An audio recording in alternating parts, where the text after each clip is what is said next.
Quand le pasteur Oku m'a appelé,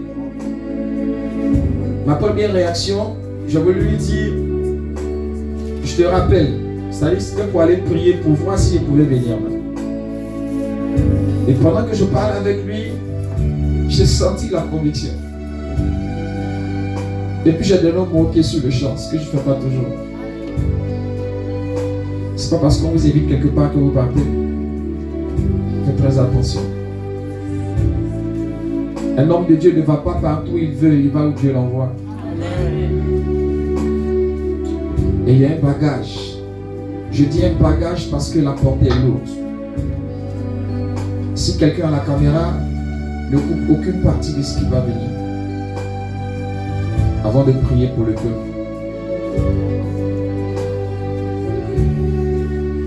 Je priais chez moi et j'ai vu une vision.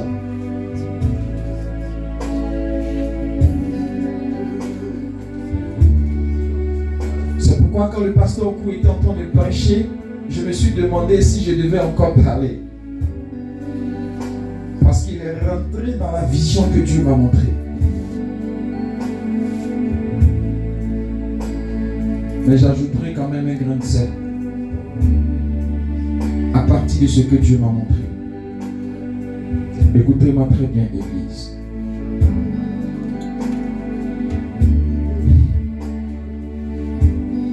Dans la vision que j'ai vue, le Seigneur m'a montré un homme.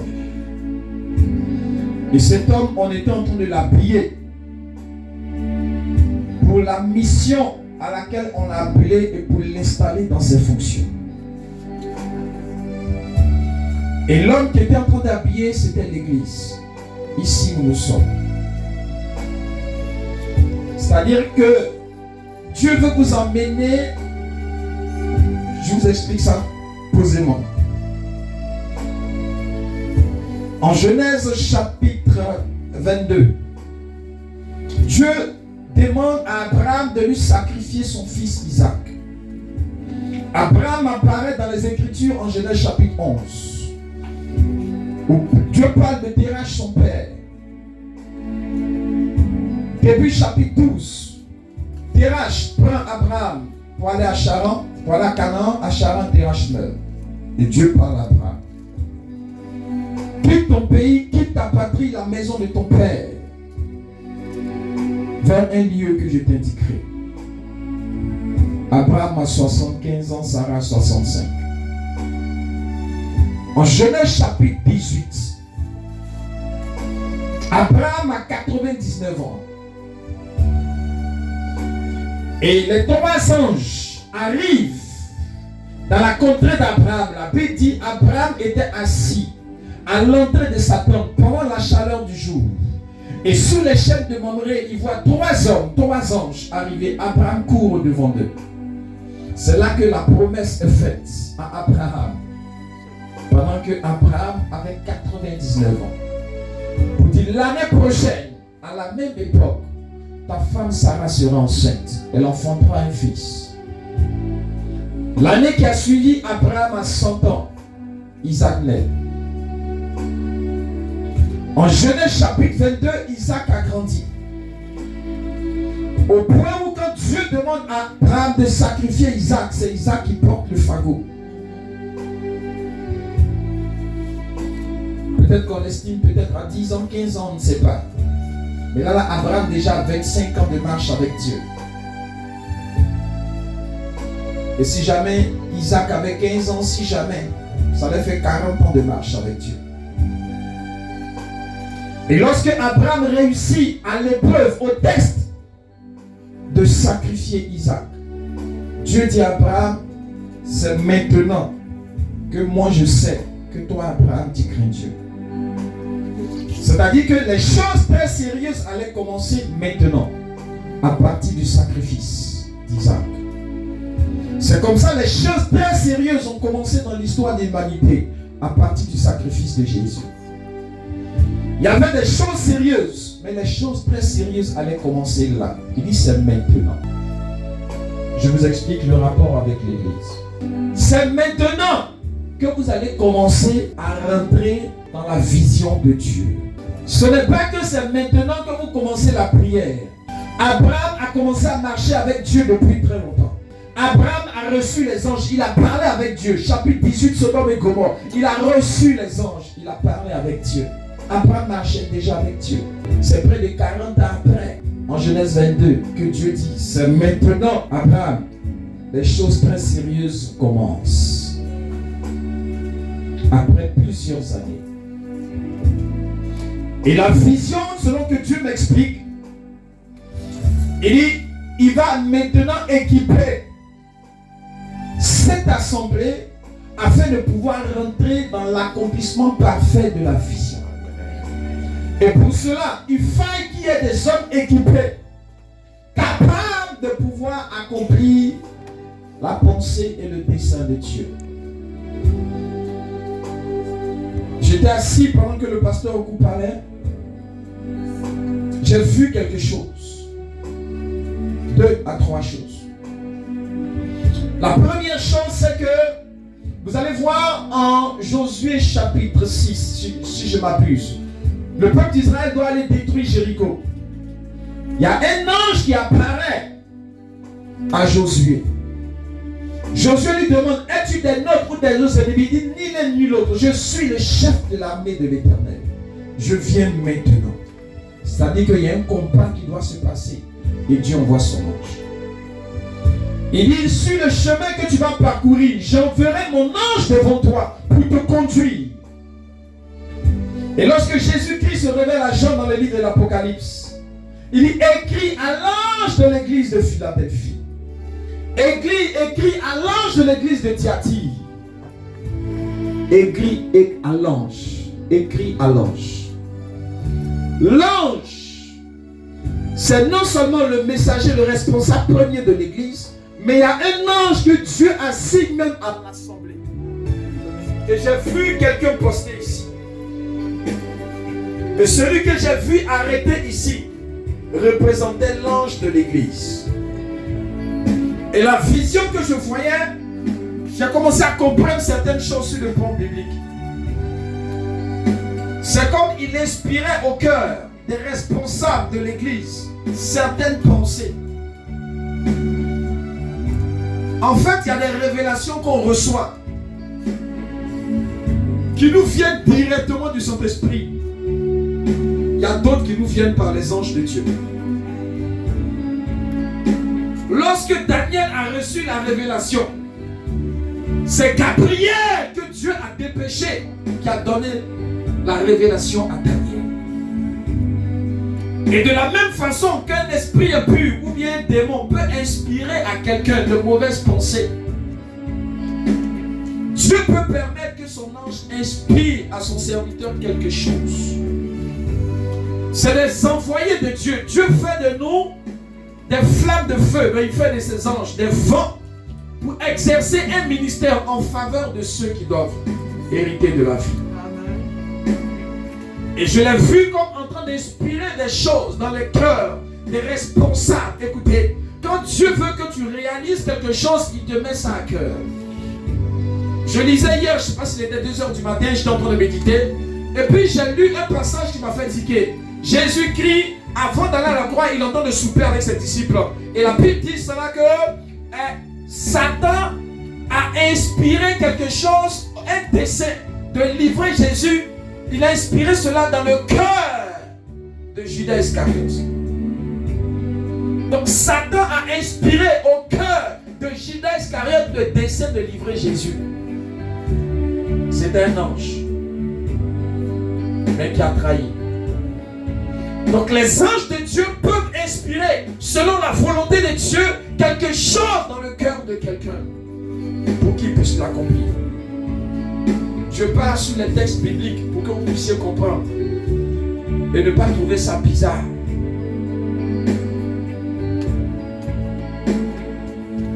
Et il est en train d'inspirer certaines choses à ses serviteurs. Et lorsque je regardais dans la vision, parce que je vais juste parler en quelques instants de quelque chose qui a été dit dans le texte avec le pasteur Ogo, que je vais brosser légèrement sur la base de quoi nous allons prier. Parce que dans la vision que j'ai vue, l'homme qu'on habillait, on le préparait. C'est comme quand quelqu'un doit aller à un mariage, on le prépare. L'homme qu'on habillait, on le préparait pour la mission pour laquelle il était appelé. Et lorsque quelqu'un est préparé pour l'œuvre de Dieu, il ne peut pas faire l'œuvre de Dieu sans le don de Dieu, sans l'esprit de Dieu et sans la force de Dieu. C'est impossible. C'est pourquoi celui qui doit réaliser le projet de Dieu doit être équipé et être inspiré, conduit par la main de Dieu pour faire les choses de Dieu. C'est pourquoi on appelle ça l'œuvre de Dieu. C'est un canal humain, mais c'est Dieu qui fait son travail. C'est pourquoi les enfants de Dieu ont besoin de cet équipement. Vous êtes en train de partir quelque part, vous ne savez même pas. Vous allez maintenant commencer des choses très sérieuses. J'ai vu des grandes pancartes comme sur des pages. Vous aviez des programmes, c'était arrêté au grand carrefour de Koumassi de part et d'autre. Dieu va envoyer quelqu'un, il va mettre quelqu'un sur votre chemin pour que vous puissiez avoir un terrain pour bâtir un temple pour la maison de Dieu. Parce qu'arrivé un moment, vous allez commencer à serrer tellement ici que vous allez sentir que l'espace est devenu restreint. Quelqu'un sera sur votre chemin pour être un canal pour l'acquisition d'un terrain en vue de bâtir la maison de Dieu. Et un programme de participation sera lancé où des cotisations seront recueillies chaque fin de mois en vue de pouvoir réaliser ce projet. C'est pourquoi je suis en train de vous dire par la grâce de Dieu que c'est maintenant que les choses très sérieuses commencent. Par la grâce du Seigneur. Vous êtes en train de partir quelque part où vous ne savez même pas. Quand Dieu envoyait Abraham, Abraham savait qu'il partait quelque part, mais il ne savait pas où il partait. Il avait juste confiance en Dieu. Et il a suivi le Seigneur, il est parti. La prière que nous allons faire aujourd'hui, après la courte exhortation que je vais donner, ça sera une prière afin que Dieu équipe son peuple pour la mission qui vous attend, pour le travail qui vous attend, pour l'œuvre qui vous attend. J'ai vu cette personne en train d'être habillée par rapport à un dessein de Dieu et à une mission du Seigneur. Vous allez procéder très souvent par des séminaires. 1 jour, 2 jours, 3 jours, 4 jours, vous allez en faire plusieurs. Des séminaires d'enseignement et de formation. Afin que les ouvriers, quand j'étais assis et que le pasteur au coin m'a dit que vous êtes ouvrier avec Dieu, j'ai dit Seigneur. Je suis resté éveillé jusque vers, je ne sais pas, j'ai dormi vers 3 heures du matin. Je sentais le Seigneur me mettre des choses à cœur et à l'esprit. Je me demandais pourquoi. Je sens l'esprit ce matin. Dieu va nous faire du bien par sa grâce. Dieu ouvre un chemin pour vous. Là où les personnes, écoutez, dans la vision, Dieu me montre une vision. Dans la vision que je suis en train de voir, je vois plusieurs personnes qui n'ont pas cru capables de pouvoir réaliser ça. Ils ont dit ce monsieur-là, il va se casser la figure. C'est ce que je suis en train de voir devant moi. Ils l'ont regardé sans rien dire, mais dans leur cœur, ils souriaient. Ils disent, mais est-ce qu'il sait de quoi il se lance là? Vous êtes en train de partir vers quelque chose. Armez-vous, peuple de Dieu. Les choses très sérieuses commencent maintenant. Les choses très sérieuses commencent maintenant. Le Seigneur vous envoie quelque part. Je sens que le Saint-Esprit insiste dans mon esprit. C'est comme il y a un peuple qui doit aller en guerre. Et puis on avertit les gens. Portez vos armes. Habillez-vous. Préparez-vous. Attention. Portez vos armes. Habillez-vous. Préparez-vous. C'est comme un appel qui est lancé à plusieurs personnes. À un peuple. À une assemblée. Parce que des choses très sérieuses vont se dérouler. Et il faille que le peuple et les différents responsables soient suffisamment équipés pour la tâche qui les attend sur le chemin.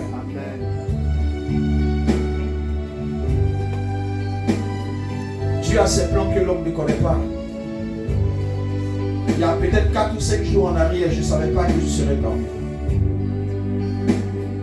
Dans ma tête, j'ai tellement aligné des programmes depuis 3 mois. Je dis, bon, je vais prendre du temps, je vais dormir un peu. Mais je crois que c'est le Seigneur qui permet ça ce matin. Que le peuple de Dieu fasse attention. Wow. Dieu vous envoie quelque part.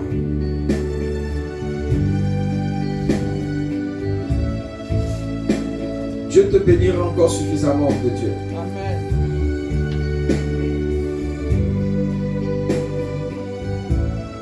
Dieu a fait grâce, tu vas sortir notre voiture, ça sera une berline. Je vois dans ton cœur que les projets que tu as, ce n'est pas des choses matérielles, c'est beaucoup plus comment est-ce que l'œuvre de Dieu va se développer, va avancer. Mais Dieu fera grâce. Ça viendra. Par la grâce du Seigneur, ça viendra. Comment ça va se passer, je ne sais pas, mais ça viendra. J'ai vu d'autres choses, mais on va y revenir au fur et à mesure. Il faut que j'organise ça dans mon esprit pour aller droit à l'essentiel. Il y a d'autres choses qui ont défilé sous mes yeux dans mon esprit. Et lorsque le pasteur Oku parlait du service de Dieu, c'est là que je veux venir avant qu'on ne prie. Parce que je vais intervenir selon la vision que Dieu m'a donnée. Personne ne peut servir Dieu sans le don de Dieu. Personne ne peut servir Dieu sans l'Esprit de Dieu. Parce que ce n'est pas une œuvre humaine, c'est une œuvre divine. Et c'est Dieu qui fait son travail. Les hommes ne sont que des canaux. Et pour le faire, Dieu t'accorde ce qu'on appelle l'onction. Et il t'accorde ce qu'on appelle le don. Le don, c'est quelque chose qui te donne gracieusement. L'onction, c'est la capacité spirituelle, surnaturelle, qu'il te donne pour réaliser, pour accomplir son travail. Parce que tu es dans un combat spirituel avec des esprits que tu ne vois pas. Il faut que spirituellement tu sois équipé. Tu as affaire au monde des esprits, au monde spirituel. Et Dieu te donne une grâce, une capacité pour que le travail là soit fait, non pas par ta force, ni par ta puissance, mais par l'Esprit de Dieu. Et pour réaliser cela, Dieu fait des dons aux hommes. L'un des dons qu'il fait aux hommes, c'est Éphésiens 4:11. Il dit, il a donné les uns comme apôtres, les autres comme docteurs, pasteurs, évangélistes, prophètes. Pour le perfectionnement des saints, pour l'édification du corps de Christ, en vue de l'œuvre du ministère. Et ça, c'est un don que Dieu donne. C'est un don que Dieu fait. Il y a des choses qui peuvent se demander à Dieu. Ça ne se demande pas. C'est un appel divin depuis le sein de ta mère. C'est pourquoi tu peux vouloir être ingénieur. C'est ton projet. Mais Dieu te prépare peut-être prédicateur. Proverbe chapitre 16, verset 1 dit, les projets que forme le cœur dépendent de l'homme. Mais la réponse que donne la bouche vient de l'Éternel. Tu peux faire tes dessins et tes projets, mais Dieu seul sait ce à quoi il te destine. J'étais à l'université en train de faire tout ce que je devais faire. Dans mon programme, il faut que je sois quelqu'un dans ce pays, un ingénieur physicien à la NASA, je ne sais pas. Mes pensées sont allées très loin. Et Dieu m'a fait grâce aussi, j'étais très intelligent à l'école. Et puis je lui dis, mon ami, ça va? Bon, il faut débrouiller tes bagages. Je dis à quoi? Il dit, c'est fini. C'est fini comment? Il dit, tu changes de travail en pleine année scolaire. Enfin, en pleine année universitaire. On avait fini le premier tour au laboratoire. Bon, je faisais les sciences biologiques. C'est pas comme à Cocody ou bien en BTS, quand tu as écrit, tu as validé. Non. Pour nous, quand tu as validé, là, tu as eu la moitié. Le reste, là, c'est au laboratoire. Si tu as échoué, là-bas, tu reprends. Ça dit, on fait l'examen là 2. Faites un, on fait 2. Quand tu as fini d'écrire, tu as validé, on dit, tu as eu la moitié. Direction laboratoire. Avec des produits chimiques, des choses, tout ça. C'est là-bas que j'ai connu le don du formol, les cadavres, enfin, on fait plein de manipulations biologiques. J'ai pris mes fascicules et mes blouses. J'ai donné à mon ami, il dit à quoi? Il dit c'est mon cadeau. Il dit à quoi? Il dit il ne veut plus à l'école. Il me regarde. Ça dit qu'il est malade ce monsieur. On ne t'a pas renvoyé. Tu n'as pas échoué. Tu es apte pour la deuxième partie. Tu as quel problème? Il dit le monsieur qui est en haut là, il dit pour moi Félix. Il sentait qu'il me trouvait bizarre. Moi seul connaissais mon combat. Mais je ne regrette pas, je bénis Dieu.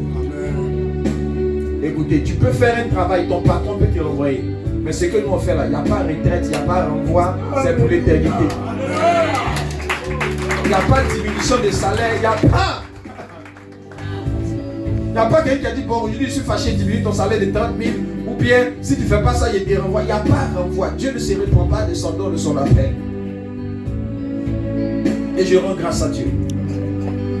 Parce que lorsque tu obéis à Dieu, Dieu te prend pour être une bénédiction pour les peuples. Écoutez très bien. Et donc parmi vous certainement, plusieurs ont un appel, qu'ils savent ou qu'ils ne savent pas.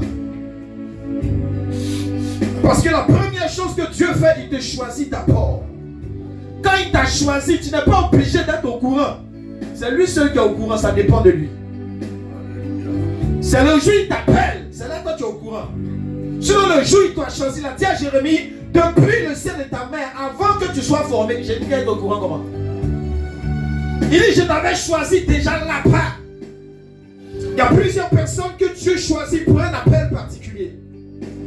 Lorsque l'appel de Dieu sonnera dans ton esprit, peut-être parmi nous il y a des prophètes, peut-être parmi nous il y a des docteurs, peut-être parmi nous il y a des évangélistes, peut-être parmi nous il y a des pasteurs. Lorsque Dieu te parlera et qu'il t'appellera, réponds à l'appel de Dieu. La mission est en train de partir quelque part. Le Seigneur dit, la moisson est grande mais il y a peu d'ouvriers. Moisson afin qu'il apporte des ouvriers dans sa moisson. Le fait que tu sois ici n'est pas un hasard. Tu es peut-être un ouvrier que Dieu veut qualifier afin d'apporter l'œuvre dans une autre dimension. Alléluia. C'est pourquoi si l'appel est lancé, je ne sais pas pourquoi je dis ça à mes enfants. Je n'ai jamais prêché depuis le chef pasteur. Pour que je prêche, c'est compliqué. Dès que je commence, je dis Apocalypse chapitre, c'est fini. Une personne est ici, tu as 15 ans, ton problème, il y a un démon qui est là-bas, sors jusqu'à la fin. Bon, mais il m'a dit, attends, le monsieur, il y a quoi chez lui? Il fait un séminaire dehors, mais quand il met les pieds chez lui là, pour dire, il a ouvert la Bible, c'est compliqué. Mais Dieu a mis un bagage sur mon cœur ce matin. S'il ne me décharge pas, je sens le poids. Ça ne va pas m'arranger. Lorsque Dieu t'appelle, réponds à l'appel de Dieu. Ne regarde pas tes intérêts, ne calcule pas. Ne cherche pas à savoir qu'est-ce que je vais manger, qu'est-ce que je vais boire. Les oiseaux du ciel ne sèment ni ne moissonnent, mais l'Éternel prend soin d'eux. Quelqu'un a certainement un appel de Dieu sur sa vie. Ne lutte pas, ne discute pas, ne raisonne pas. Comment je vais payer ma maison? Comment je vais manger? Comment est-ce que je vais faire? Comment? Le comment dépend de Dieu. Toi réponds seulement et Dieu fera. C'est lourd sur mon cœur, je ne sais pas pourquoi. Parce que lorsque Dieu t'appelle, ne résiste pas à l'appel. Ne fais pas de calculs humains. Est-ce que Dieu se charge de toi? Ça, ce n'est pas un choix, c'est un appel divin. Dieu t'a peut-être appelé apôtre, prophète, pasteur, évangéliste, docteur. La moisson est grande, il y a peu d'ouvriers. Priez le maître de la moisson qu'il apporte des ouvriers dans sa moisson. Tu es peut-être l'ouvrier que Dieu a choisi, l'ouvrière que Dieu a choisi. Si Dieu t'appelle, réponds à l'appel de Dieu. Ce n'est pas aussi parce qu'il t'a appelé que tu devras travailler en même temps. Non. Il te choisit d'abord. Tu peux ne même pas être au courant qu'il t'a choisi. Et un jour, il t'appelle. C'est là que tu es au courant. Et quand il finit de t'appeler, il va te donner un temps de formation. Un temps de croissance spirituelle. Et puis maintenant, quand tu es prêt, il t'établit. Et puis il t'envoie.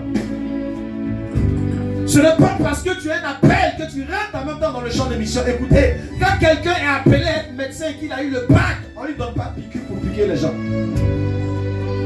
Il passe par un temps d'apprentissage, sinon il va tuer les gens.